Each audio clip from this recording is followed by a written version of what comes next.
at all moments, it's important to network, it's important to build your external power base, but particularly right now in a tough economic situation, having a network of mentors, sponsors, and advocates could not be more critical.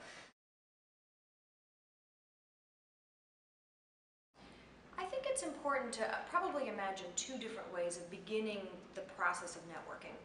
One is to think about some people that you admire, that you look up to, that you respect. These could be peers, these could be people who were former bosses of yours, people that you just look up to and admire, who are leaders in the community.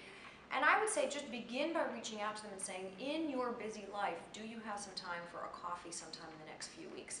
People really love to be asked to give advice, to give counsel, and it's often a real pleasure. They're busy, so expect they may not be able to do it right away, so give them the room to get back to you and find a time over the next month.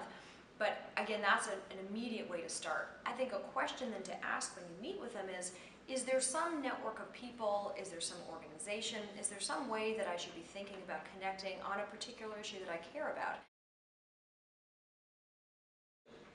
Another really critical way to expand your network, to build your relationship base, is to get on a board. And believe it or not, boards are dying for new diversity, for new professionals of color, for people from really any sector you can imagine, because it enhances the capacity of organizations, it certainly builds your network in incredible ways.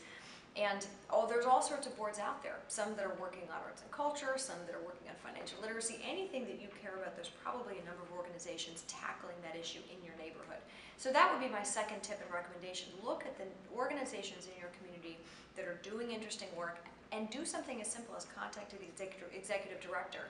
You could become a volunteer, but you also could think about a potential board seat, and that's an incredible way to meet new people, build your professional power base, and also give back to your community in a really profound and important way. I'm Chloe Drew. I'm the Executive Director of the Council of Urban Professionals, and we're a network of African American, Latino, Asian American, and women professionals across the private, public, and nonprofit sectors. And we're in the business of connecting, empowering, and mobilizing the next generation of civic and business leaders.